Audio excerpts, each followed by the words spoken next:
I knew about her for 10 years before I ever said a word. 10 years of waking up beside him. 10 years of making his coffee the way he liked it. 10 years of folding his shirts and asking about his day and pretending that my heart had not quietly broken into pieces so small I could not even find them anymore. People ask me now how I did it, how I kept that kind of secret, how I managed to go about my days, my ordinary days, knowing what I knew. The truth is, I do not have a good answer. I do not think there is one. Some things we do simply because we do not know what else to do. Some silences become so familiar that speaking feels like the stranger choice. But I am getting ahead of myself. Let me go back to the beginning, or what I thought was the beginning. We married young, not young by today's standards perhaps, but young enough. I was 23. He was 26. It was 1982. And the world felt full of promise in a way I am not sure it does anymore. We met at a church social. He was handsome in that quiet way some men are. Not showy, not loud, just steady, reliable. The kind of man my mother said made a good husband. And he was, for a long time. A good husband, I mean. We built a life together the way people did back then. We bought a small house on Maple Street with a mortgage that felt enormous at the time. We planted a garden in the backyard, tomatoes and green beans and zucchini that grew faster than we could eat it. We painted the kitchen yellow because I thought it would feel cheerful in the mornings. He built a deck one summer, board by board, while I brought him lemonade and told him he was doing a fine job. We had 2 children. Sarah came first in 1985, then Michael 2 years later. The house filled with noise and mess and the particular kind of exhaustion that comes with raising small people. I gave up my job at the library to stay home with them. It was not even a question, really. That was what mothers did, what good mothers did, and I wanted to be good. I packed lunches and attended school programs and drove carpool and kept the house clean and made dinner every night at 6 o'clock, pot roast on Sundays, spaghetti on Wednesdays, fish on Fridays during Lent. Our lives had a rhythm to them, a predictability that felt safe. He worked hard, long hours at the accounting firm downtown. Sometimes he came home tired, his shoulders tight, his mind elsewhere. But he was present for the important things. He coached Michael's Little League team. He helped Sarah with her math homework at the kitchen table. He mowed the lawn every Saturday morning and waved to the neighbors. From the outside, we looked like what we were supposed to look like. And maybe that was the problem. Maybe I was so busy making sure everything looked right that I stopped paying attention to how it felt. The affair started in 1999, or at least that is when I think it started. I did not know it then, of course. I did not know it for another 5 years. I remember that year clearly for other reasons. Sarah was 14 and pushing against every boundary we had ever set. Michael was 12 and quiet in that way that worried me, though I could not say why. My mother was diagnosed with breast cancer in the spring. She lived 3 hours away and I drove there every week, sometimes twice a week, to sit with her during treatments. Life felt heavier than usual, but not broken, not yet. He was working on a big project at the firm, something to do with mergers. He talked about it sometimes at dinner, though I confess I did not always follow the details. There was a woman on the team, Linda. He mentioned her casually. the way you mention anyone you work with, said she was smart, said she was helping him put together presentations. I did not think anything of it. Why would I? He started staying late at the office more often, working weekends. He seemed distracted when he was home, but I attributed that to stress, to the pressure of the project, to middle age creeping up on both of us. I was distracted too. My mother was dying, though we did not say that word yet, and the children needed me, and the house needed me. And there were always 1,000 small things that required my attention. So I did not notice, or I noticed but did not see. There is a difference, I think. The affair went on for 5 years before I found out. 5 years of her. 5 years of him living some other life I knew nothing about. I discovered it on a Tuesday afternoon in October. It was not dramatic. There were no suspicious phone calls or strange receipts or lipstick on a collar. Nothing like that. It was quieter than that, smaller. I was cleaning out the car. His car. He had asked me to take it in for an oil change, and I was gathering up the clutter that had accumulated. Coffee cups, old newspapers, a jacket he had been looking for.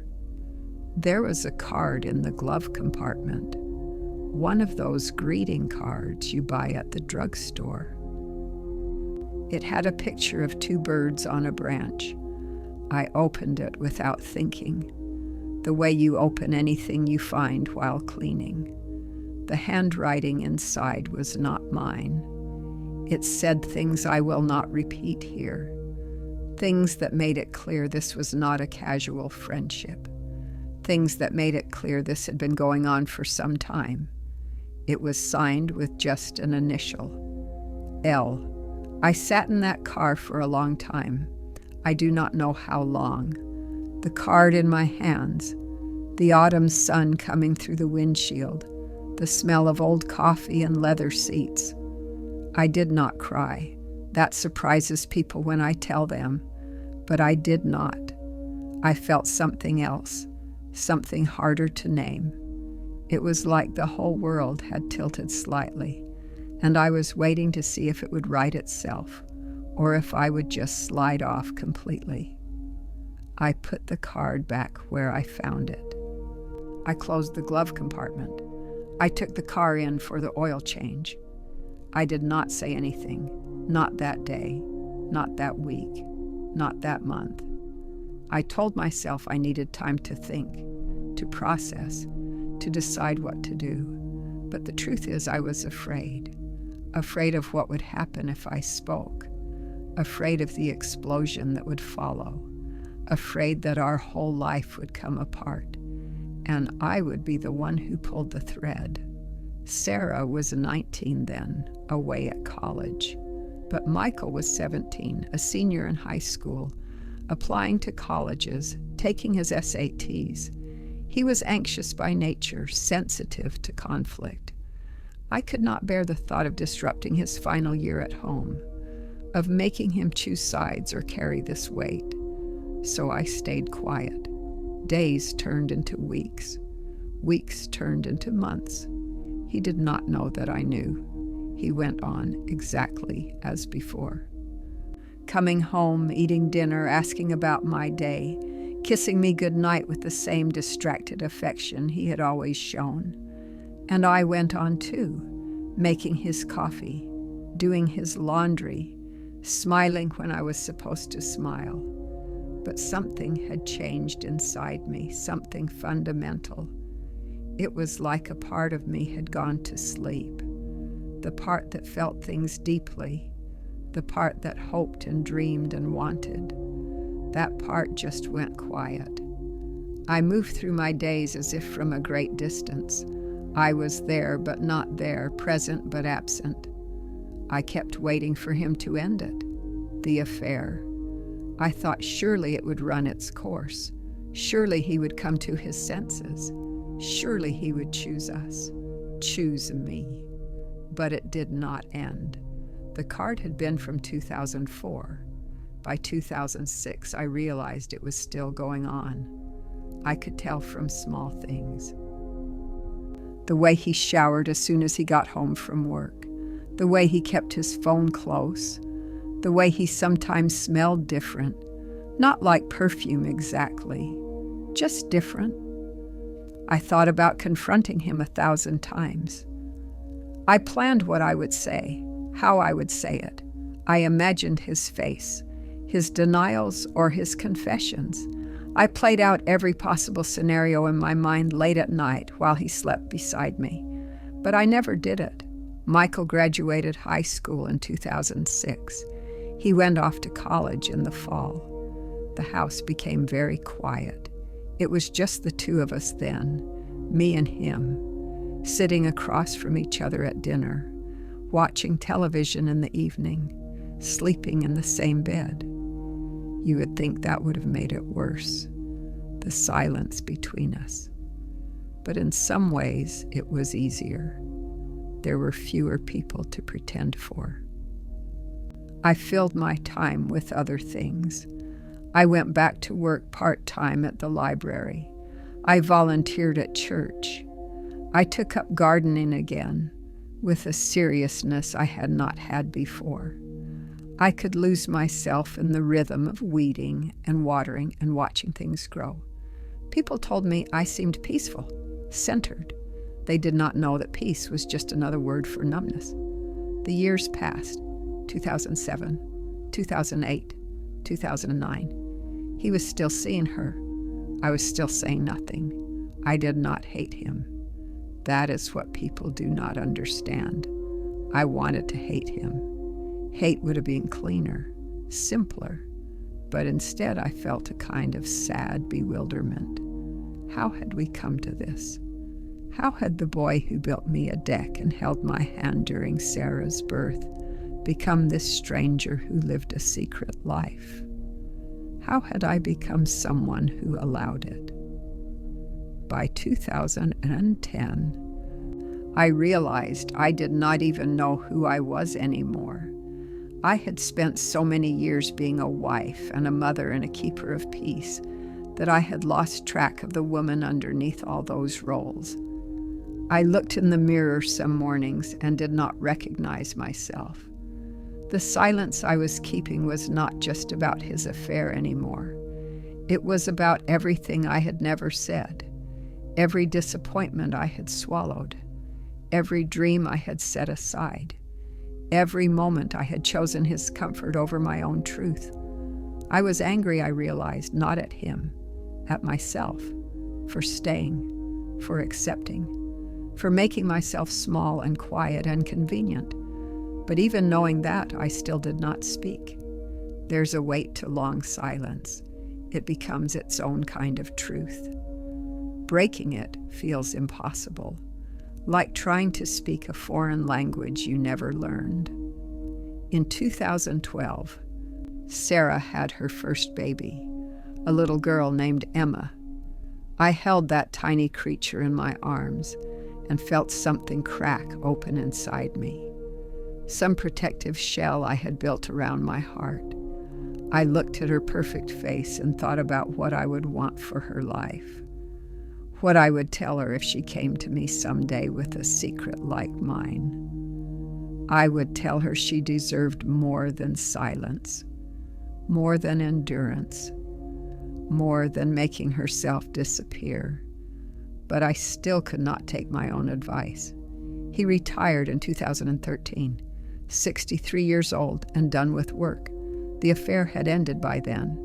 I am not sure exactly when, maybe 2011 or 2012. I could feel the difference.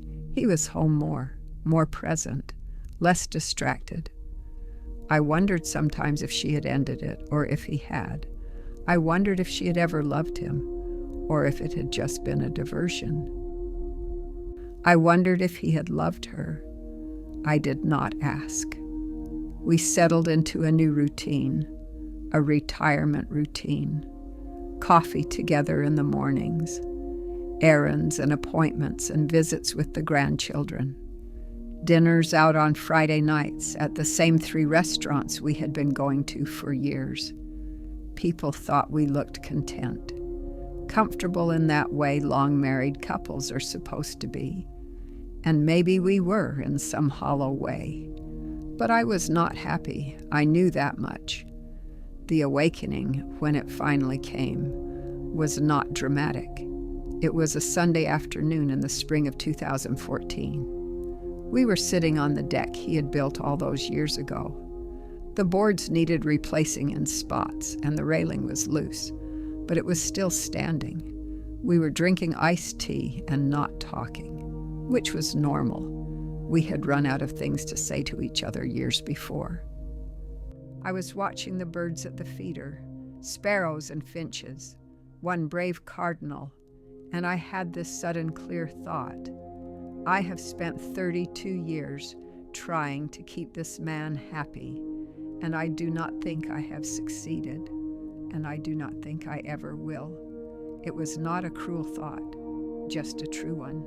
And on the heels of that thought came another. I do not even know what makes me happy anymore. I set down my glass. I looked at him, really looked at him, at the gray in his hair and the lines around his eyes and the way he held himself, shoulders slightly hunched. He was just a man, flawed and human and aging. Not a villain, not a hero. Just a man who had made choices I did not agree with, who had hurt me in ways he probably did not fully understand. And I was just a woman who had made her own choices to stay, to be silent, to sacrifice myself on the altar of keeping peace. Neither of us was blameless. Neither of us was beyond redemption. I opened my mouth. After 10 years of silence, I thought I might finally speak, might finally say the words that had been locked inside me. But what came out was different than what I expected. I said, "I want to learn to paint." He looked surprised. "Paint?" "Yes, watercolors maybe. I saw a class offered at the community center." He nodded slowly. "Okay, that sounds nice." It was not what I had meant to say. It was not the confrontation I had imagined for so long. But it was a beginning. I took the painting class. I was terrible at first. My trees looked like lumpy clouds and my skies were muddy, but I kept at it. There was something freeing about making something new, about allowing myself to be bad at something and keep trying anyway. I started saying yes to things I wanted and no to things I did not. I stopped making his favorite meals if I did not feel like it. I stopped organizing my schedule entirely around his needs. I started reading books I wanted to read, even if he thought they were silly. Small rebellions, tiny acts of self-reclamation. He noticed, I think. Sometimes I caught him watching me with a puzzled expression, as if I had become someone he did not quite recognize. Good, I thought. I do not recognize me either, but maybe that is the point. As for the affair, I never confronted him about it, not directly. Some people would say that means I never truly dealt with it, that I should have demanded answers, demanded an apology, demanded something. Maybe they are right. But I came to realize that what happened between him and that woman was between them. It was his choice, his betrayal, his burden to carry. My burden was different. My burden was all the years I had stayed silent, all the ways I had betrayed myself. And forgiving him for the affair was easier than forgiving myself for my own complicity in my unhappiness. Forgiveness is a strange thing. People think it means forgetting, or excusing, or going back to how things were. But it does not mean any of those things. For me, forgiveness meant accepting what happened and what I did, and who we both were in that season of our lives. It meant releasing the fantasy of what our marriage should have been and accepting what it actually was. It meant understanding that he was human and flawed and capable of hurting me, and that I was human and flawed and capable of hurting myself. It meant deciding that I could live with the truth of our history without letting it poison my present. We are still married. That surprises some people. They think I should have left. Maybe they are right. Maybe I should have. But leaving felt like another form of running away. And I had done enough of that already. Running away from hard conversations. Running away from my own feelings. Running away from the truth. Staying was my way of finally standing still. Of facing what was real instead of what I wished was real. Our marriage now is not what I dreamed of when I was 23 and full of hope, but it is honest in a way it was not before. We are kind to each other mostly. We are companions. We share a history and grandchildren and a house that needs more repairs than we can keep up with. Is that love? I do not know anymore. Maybe love is too simple a word for what happens between two people over the course of 40-some years. There are scars. I would be lying if I said there were not. There are days when I look at him and feel that old ache in my chest, the echo of the pain I carried for so long. But there are also days when I look at him and just feel peaceful, accepting. We are two old people doing the best we can with the time we have left. That is all. I think about that younger version of myself sometimes, the woman who found that card in the glove compartment and chose silence. I want to reach back through time and shake her, tell her to speak up, tell her that her voice matters, that she matters. But I also want to hold her, because I understand now why she made the choices she did. She was scared. She was trying to protect her children and her family and some idea of what her life was supposed to be. She did not know yet that you cannot protect people from the truth. You can only delay it, and in delaying it, you sometimes do more harm than good. I learned that silence has a cost. It always does. The cost was 10 years of living half a life, 10 years of pretending, 10 years of carrying a weight that grew heavier with each passing day. But I also learned that it is never too late to start speaking, to start claiming space, to start asking for what you need. I am 70 years old now. I have more years behind me than ahead of me. That is just the mathematics of aging. But the years ahead feel more mine than the years behind ever did. I fill them with things that matter to me: painting, reading, long walks, time with my grandchildren, conversations with friends who knew me before I became so quiet. I am learning who I am again, or maybe for the first time. It is harder than I thought it would be. There are days when I slip back into old patterns, when I make myself small out of habit, when I swallow words that should be spoken. But I am trying. That has to count for something. If I could go back and do it differently, would I? I do not know. Maybe, probably, but I cannot go back. None of us can. We can only go forward with whatever wisdom we have managed to gather along the way. My wisdom, such as it is this: silence is seductive. It feels like safety. It feels like the path of least resistance. It feels like love even, when you are protecting people you care about from difficult truths. that silence is also a slow erosion of self, of authenticity, of the connections that make life worth living. The things we do not say have as much power as the things we do, maybe more.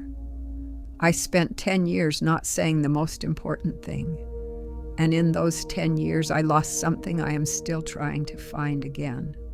Some essential part of myself that knew how to speak and be heard. I do not blame my husband for that loss. Not entirely. He played his part, yes, but I played mine too. And that is perhaps the hardest truth of all, that we are complicit in our own unhappiness sometimes, that we choose silence when we could choose speech, that we sacrifice ourselves when no one asked us to. I think about the women who will hear this story, women my age or thereabouts, women who have carried their own secrets and silences, women who have stayed when they wanted to go or gone when they wanted to stay. I wonder what they will think, if they will judge me for staying, if they will understand why I did. I wonder if any of them are carrying something similar right now, some truth they have not spoken, some hurt they have not acknowledged. If you are, I want you to know this. Your silence will not protect you the way you think it will. It will not make the pain go away. It will not keep your family intact. It will not preserve the life you think you have. It will only make you disappear a little more each day, until one morning you wake up and do not recognize the woman in the mirror. And getting yourself back is so much harder than not losing yourself in the first place. I am not saying you should blow up your life. I am not saying you should do what I did not do. Every situation is different. Every marriage is different. Every heart knows its own truth. But I am saying that your voice matters, that you matter, that the truth you are carrying deserves to be spoken, even if only to yourself. That silence is not the same as strength, and endurance is not the same as love.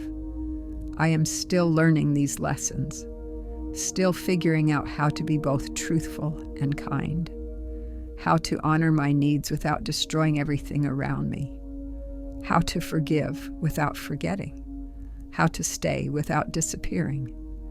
It is slow work, unglamorous work, the kind that does not make for tidy endings or easy answers, but it is my work. And I am finally doing it. After 10 years of silence, I am learning to speak again, not loud, not all at once, but steadily, surely, one word at a time, one truth at a time, one day at a time. And maybe that is enough. Maybe that has to be enough. I cannot give back those 10 years. I cannot undo the choices I made or the pain I caused myself by making them. But I can decide what I do with the time I have left. I can decide to be honest, to be present, to be whole. I can decide that the rest of my story will be told in my own voice, and that is what I am doing, day by day, breath by breath. It is not the ending I imagined when I was young, but it is mine. And after all this time, after all that silence, that feels like something, that feels like enough. So I ask you this, whoever you are, wherever you are in your own story, what are you not saying? What truth are you carrying in silence? And what would it cost you to finally speak it? Not to anyone else necessarily, but to yourself. What would it cost? And what would it give you? I cannot answer that for you. Only you can. But I know this much. Whatever it is worth saying. You are worth saying it. Do not wait 10 years to learn that lesson. Do not wait at all.